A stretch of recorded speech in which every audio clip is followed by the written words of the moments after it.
الحمد لله رب العالمين، والصلاة والسلام على سيد الأنبياء والمرسلين وعلى آله وصحابه أجمعين। সম্মানিত দর্শক শ্রোতা ভাই ও বন্ধুরা আমার, আমরা আলোচনা করতেছি বিশ্বনবী জনাব মুহাম্মদুর রাসূলুল্লাহ সাল্লাল্লাহু আলাইহি ওয়াসাল্লামের জীবনী। আজ আমরা আলোচনা করব আল্লাহর নবীর জীবনের একটা অংশ হলো নবী করিম সাল্লাল্লাহু আলাইহি ওয়াসাল্লামের উপর ওহী অবতরণ হয়েছিল। সে ওহী অবতরণের ভাগ রয়েছে বা প্রকারভেদ রয়েছে সম্পর্কে। এখানে আমরা আলোচনার মূল বিষয়টি থেকে একটু সরে গিয়ে অর্থাৎ রিসালাত ও নবুয়তের বরকতময় বিষয়াদির বিস্তৃত বিবরণ আলোচনা করার পূর্বে ওহীর প্রকৃতি ও প্রকারভেদ সম্পর্কে কিছুটা আলোচনা করার প্রয়োজন মনে করেছি। কারণ এটা হচ্ছে রিসালাতের উৎস এবং প্রচারের উপায়।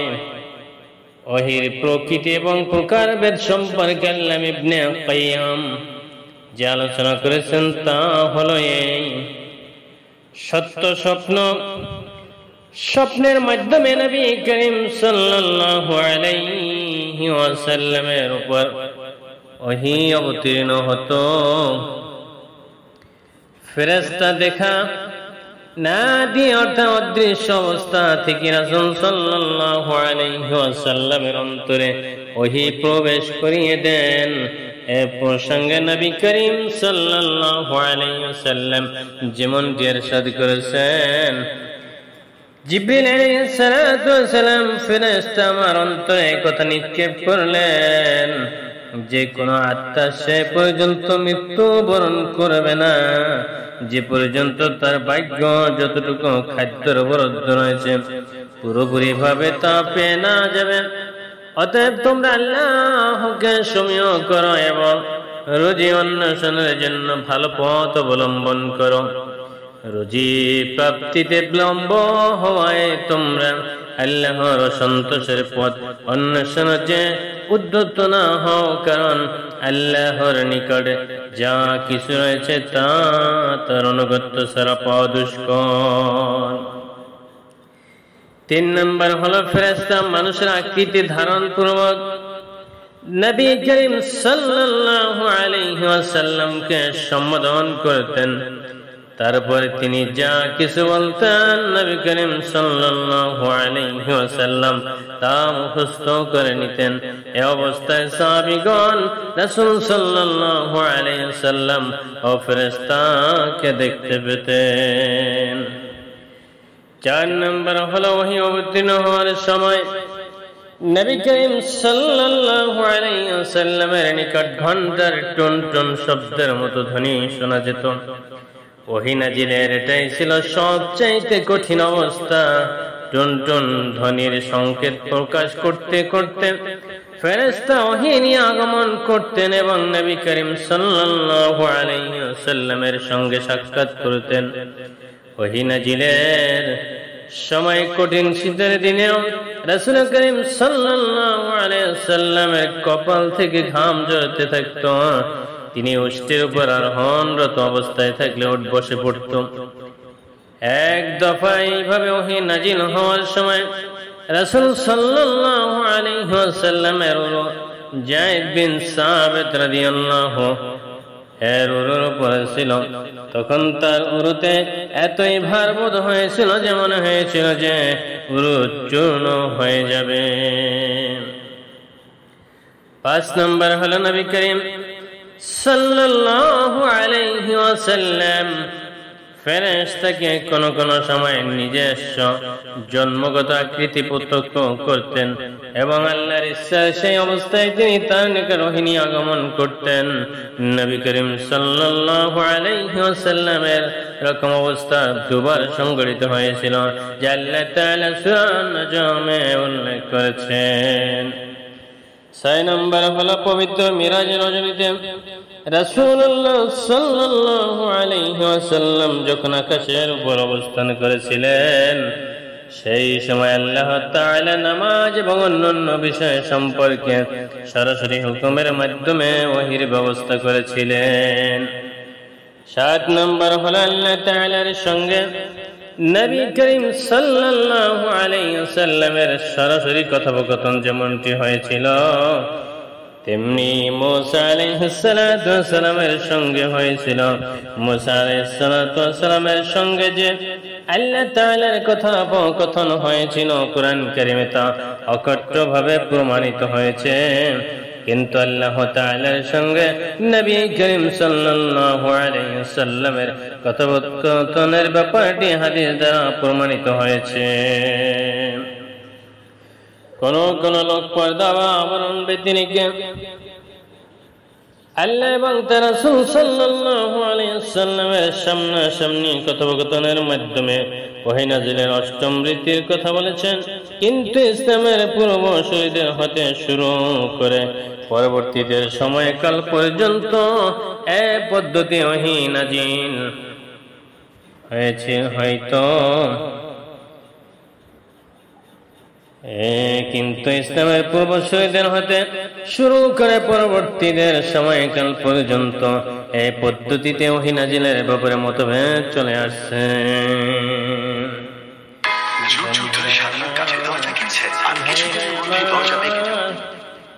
আল্লাহ রাব্বুল আলামিন তার প্রিয় হাবিব জনাব মুহাম্মদুর রাসূলুল্লাহ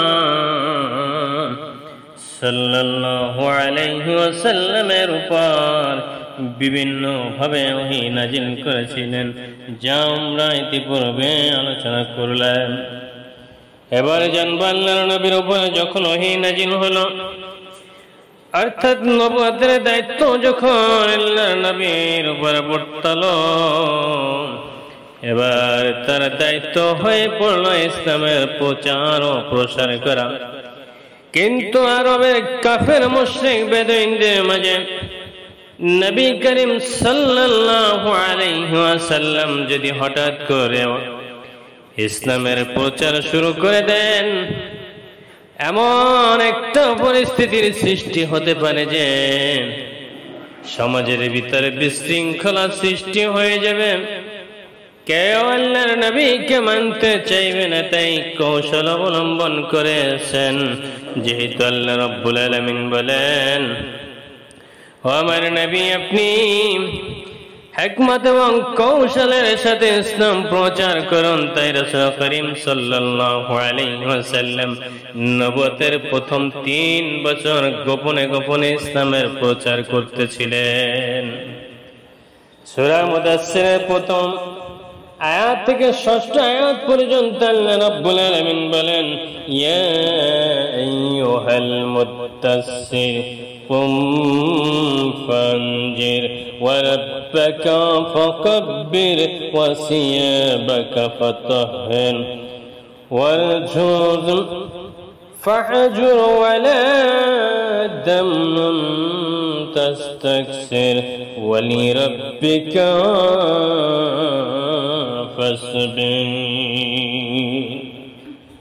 আল্লাহ রাব্বুল আলামিন বলেন, ওহে বস্ত্রাবৃত ব্যক্তি, উঠুন, সতর্ক করুন, আর তোমার প্রতিপালকের শ্রেষ্ঠত্ব ঘোষণা করুন। তোমার পোশাক পরিচ্ছদ পবিত্র রাখো, যাবতীয় অপবিত্র থেকে দূরে থাকো। কারো প্রতি অনুগ্রহ করোনা অধিক পাওয়ার উদ্দেশ্যে তোমার প্রতিপালকের সন্তুষ্টির জন্য ধৈর্য ধারণ করো। সূরা মুদাসসিরে উল্লেখিত আয়াত সমূহে নাজিল হওয়ার পর রাসূল করিম সাল্লাল্লাহু আলাইহি ওয়াসাল্লাম পথহারা মানুষকে আল্লাহর পথে দাওয়াত দেওয়ার কাজ শুরু করলেন, এমন অবস্থায় যে তার জাতি কুরাইশদের মূর্তি ও প্রতিমা পূজা অর্চনা ব্যতীত কোনো দিন ছিল না, তাদের সঠিক কোনো হজ ছিল না। তবে তারা হজ করত যেভাবে তাদের পিতৃপুরুষদেরকে দেখেছেন। তাদের আত্মমর্যাদা ও বংশ গৌরব ব্যতীত কোনো সৎ চরিত্র ছিল না। তাদের কোনো সমস্যা তলোয়ার ব্যতীত সমাধান হতো না। তা সত্ত্বেও মক্কা ছিল আরববাসীগণের ধর্মীয় চেতনার কেন্দ্রস্থল। এ মক্কাবাসী ছিলেন কাবার তত্ত্বাবধায়ক ও খাদেমগণ। এই জন্য দূরবর্তী স্থানের তুলনায় মক্কায় সংস্কারমুখী কর্মসূচি বাস্তবায়নের ব্যাপারটি ছিল অনেক বেশি কঠিন ও কষ্টকর।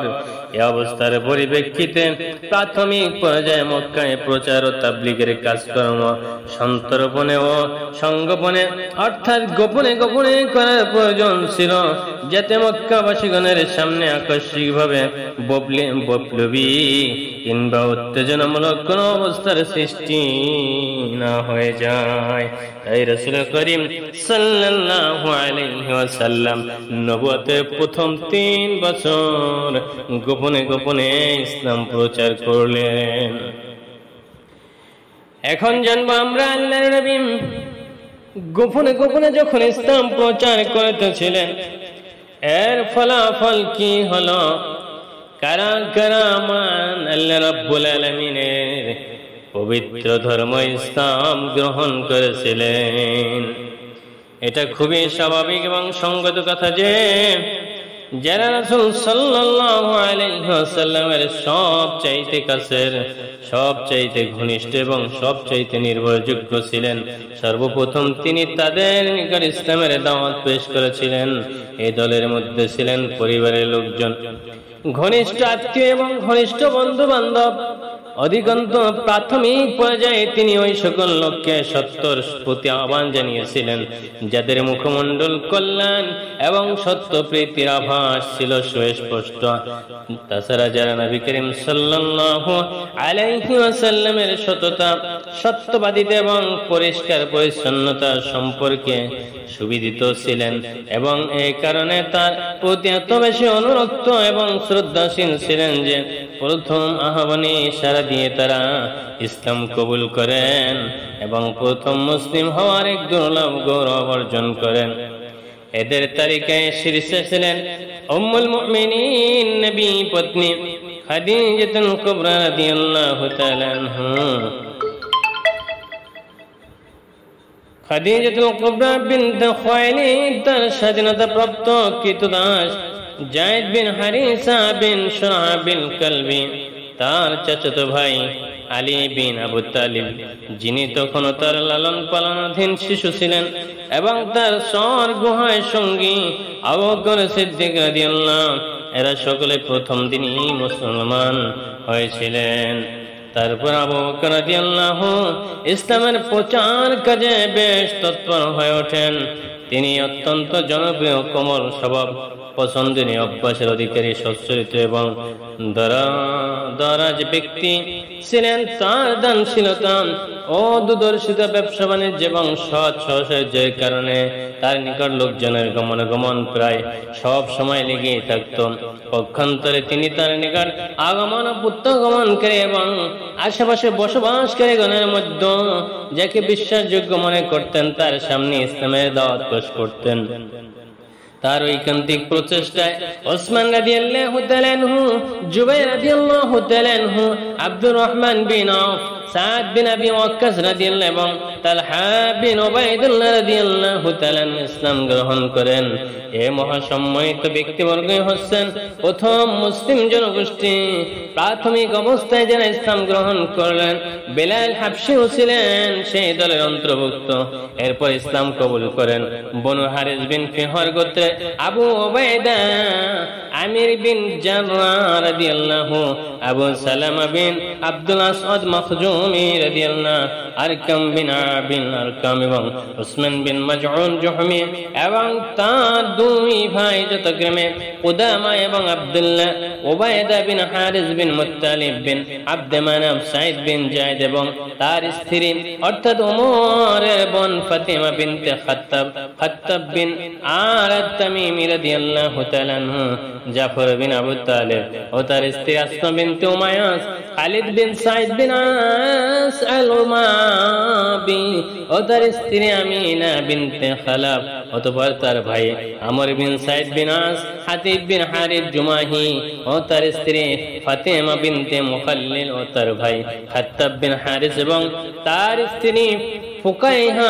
বিনতে ইয়াসার এবং তার ভাই মামার বিন হারিস, মুত্তালিব বিন আজহার জোহরি ও তার স্ত্রী রামালা বিনতে আবু আও, নাইম বিন আব্দুল্লাহ বিন নুহাম আদাবি রাদিয়াল্লাহু, এদের সকলেই কুরাইশ ও কুরাইশদের বিভিন্ন শাখা গোত্রের।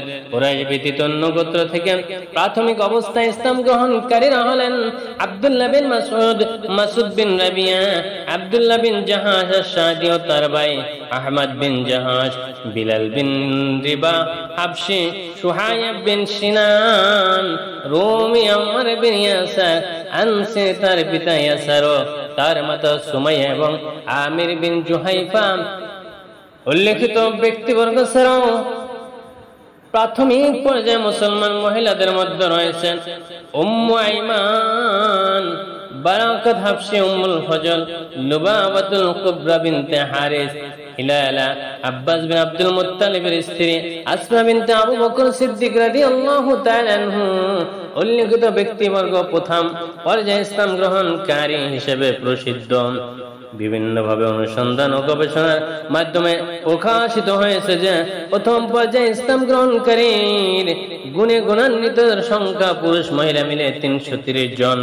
তবে এটা অকট্টভাবে জানা যায়নি যে তারা সকলে প্রকাশ্য দাওয়াত চালু হওয়ার পূর্বে ইসলাম গ্রহণ করেছিলেন নাকি ইসলামের দাওয়াত প্রকাশ্যভাবে চালু হওয়া পর্যন্ত তাদের কেউ ইসলাম গ্রহণ বিলম্ব করেছিলেন।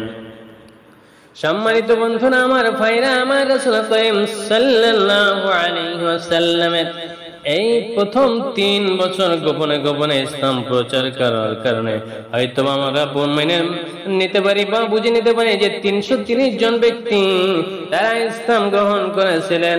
আল্লাহ রাব্বুল আলামিন যাদেরকে কবুল করেছিলেন তাদেরকে আল্লাহ রাব্বুল আলামিন স্বর্ণ মানব হিসাবে আল্লাহ গ্রহণ করেছেন, কবুল করেছেন। আর তাদের মধ্য থেকে অনেককে আল্লাহ রাব্বুল আলামিন জান্নাতের সুসংবাদদাতা হিসেবেও ঘোষণা করে দিয়েছেন। আলহামদুলিল্লাহ, আলহামদুলিল্লাহি রাব্বিল আলামিন, ওয়াসসালাতু ওয়াসসালামু على سيد الأنبياء والمرسلين وعلى آله وصحابه أجمعين। সম্মানিত দর্শক শ্রোতা ভাই ও বন্ধুরা আমার, আমরা আলোচনা করতেছি বিশ্বনবী জনাব মুহাম্মদ